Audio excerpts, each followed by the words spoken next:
Guys, I don't do a lot of car content, but we've got a 240 SX in front of us that just went by. Dude, I don't think you guys understand. That car is so rare, right? Like that's the car that you use in like Midnight Club or freaking Need for Speed or just souping it up in Forza, bro. Soho Motorsports. That thing is clean. That thing is clean. This is so random, but a lot of you probably are like, how does Orion have the kind of money to spend on collectibles? Guys, right here is why we have the money, right? I would zoom in on it, but Aldi, okay? Aldi has the cheapest groceries, not the best produce, not the best meat, but if I go to Harris Teeter or Food Lion or Walmart, I'm spending triple what I would spend shopping at the Aldi. So like, you can have nice things and still eat really, really well. So we shop at Aldi. We just found that there's a really nice Aldi that's near us. So we're gonna hit this one and check it out. Also, my throat is getting a lot better today. I don't sound any better, but I feel amazing in comparison to how I felt the past week. So I'm really excited, guys, because I've almost beat this sickness, and I'm already still making videos every day. So now I'm gonna feel actually whole, both mentally and physically. So anyways, say hi to everybody. Hello. Hello. No smile. Don't you love grocery shopping? She loves grocery shopping. Don't be fooled. Hey, what are you saying? Aspen, how do you feel about getting groceries? Okay, it only took us an hour to get clothes on her, but that's all right. Got your best friend? Are we going shopping? Yeah. Got a princess dress, going shopping at the Aldi. Big baller status, guys. Grocery trip. Asher, say hi to everybody, bud. Yeah, are you the happy baby? Yeah. And. Such a happy baby. We are so lucky. Guys, it's my day off. We have a stream later tonight, so I didn't want to get too crazy into this. But I wanted to talk about a couple things. So, good Lord. They're building stuff over here in the corner, making a ruckus. So I wanted to talk about the mole trace, that stamped mole trace. So the stamped mole trace, the market has spoken.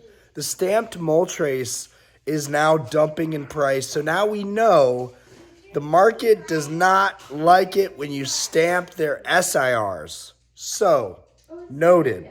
Now we know for future reference that likely when these stamped cards come out, maybe not long term. Sorry guys, I'm still like, I have residual sickness, but we're almost healthy again. My throat's feeling better. The market has spoken though. Does this mean long term that these cards are going to continue tanking as stamps? No, I don't think it means long term that's going to happen. I think that there will still be a niche market. I even think that there are going to be collectors that are going to buy these SIRs up as soon as the market dumps them. I think that the market is responding irrationally. In my opinion, if you like this mole trace, you owe it to the mole trace to buy it. Because right now the price is right, it is tanking, and that is a good thing, not a bad thing. Okay, so I also think the stamped market long-term is going to trend back up. This is the first stamped main set SIR that we have. So I think that that's kind of cool. I think it's kind of historic. And I think that, and I could be wrong. I mean, if you go back, the Evolutions Charizard did have a stamp Charizard. That's probably one of the biggest cards I can think of that was a stamped card, except way rare, right? In this case, and maybe that's not a good comparison, but in this case, this is a mass-produced stamped card the first of its kind of a mass-produced stamped chase card. So I think what we can expect from here is that if this happens again and we get another box product that has stamped SARs, those SARs are going to dump. I don't think it's going to last very long, to be honest with you. I still think Destined Rivals is sick. I still think the Moltres is sick. You guys know I talked about this in the last video. I don't like the Moltres all that much, but it doesn't mean that the Moltres should have to suffer just because it had that stamped card printed. But then again, the market has spoken. Another thing, there was a video leaked into my Discord about Walmart, a Walmart employee that was basically taking a cart of all the Pokemon products to the help desk and forcing people to basically get their one limit at a time because scalpers have become such an issue. Pokemon scalping, moving all products to the help desk and limiting customers to one of each item. Will this be the answer collectors are looking for? The fact that scalping is still an issue is so fucking stupid. Pardon my French. You did not hear that, Aspen. I just think it's ridiculous that we're at this point right now. It's continued to be ridiculous. Pokemon, take some freaking responsibility and take care of us. Take care of your community. Take care of collectors. Do we all need to collectively take a stand against Pokemon, like modern products? This is ridiculous, guys. Do not buy Destined Rivals at $400 or $500 right now. Do not make the mistake of overpaying for these sets right now. I think if Destined Rivals could be around the $200 price point, I think that would be solid. That's fine, $180, $200. But Destined Rivals, since we're bringing up the Moltres, don't fall into the rabbit hole of sealed investing, thinking that you are going to strike it rich right now. And here I go again. I thought I was done, but while I'm editing, I have to just point this out. Destined Rivals just came out. It just came out. Okay? Why would it double? Why on earth would this set double in like a month? How does that make sense? Oh, I'm sorry. Am I too angry about this? I mean, for people that bought in that are doing well on it, great, dude. Congratulations. You bought in. The set's going up in value. That's great.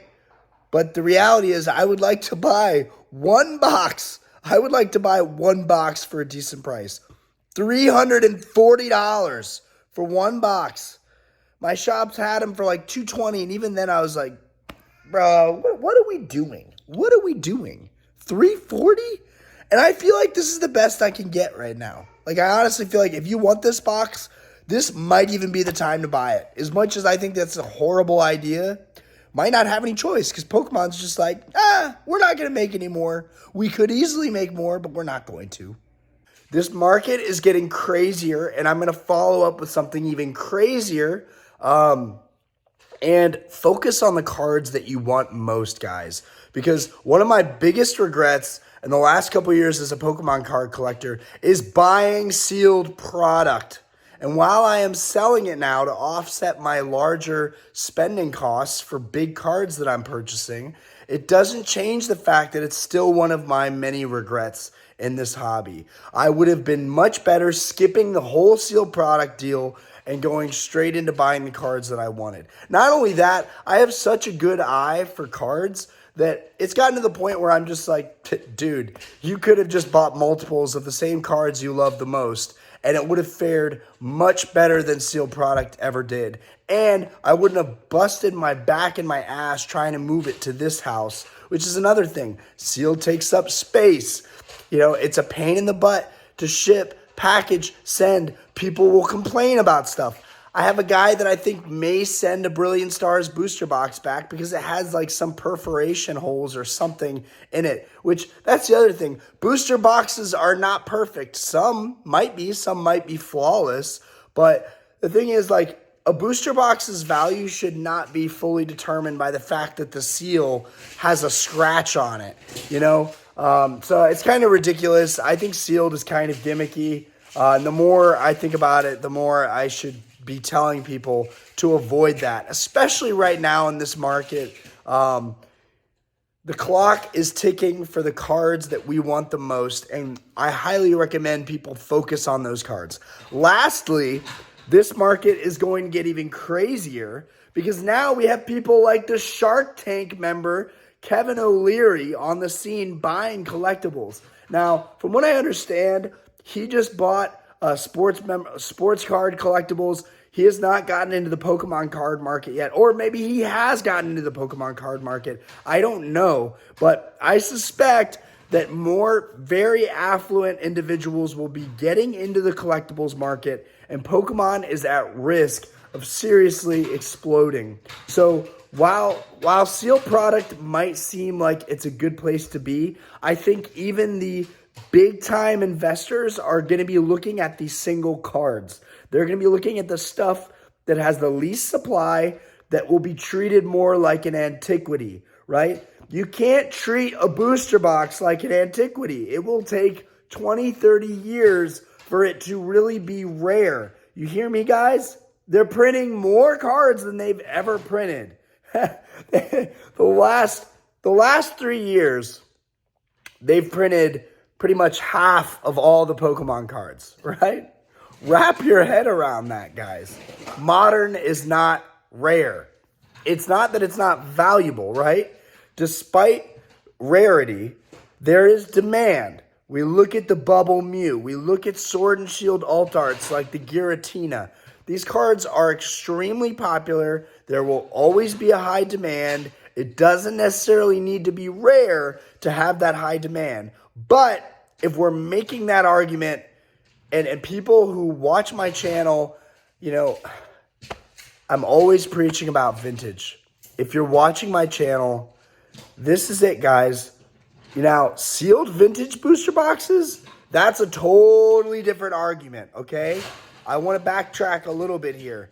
Sealed vintage is a totally different argument. People who are getting into sealed vintage are probably going to fare very, very well because there are so few boxes of those older sets, the EX sets, the Wizards of the Coast sets, you know, and even the Wizards of the Coast sets, a lot of them mass produced. Those are going to get scarcer and scarcer. Can you make any more noise? Huh? Anyways, guys, I just figured I really wanted to get this off my chest, and one of the things that I want to focus on lately is not making it all about, like, I got to get in my game room. I got to feel a certain way. I have to look a certain way. What am I I'm just going to talk about the stuff that my Discord's talking about, the stuff that my friends are talking about, and maybe it's relevant. Maybe it's not that relevant. Maybe it makes for great content. Maybe it doesn't.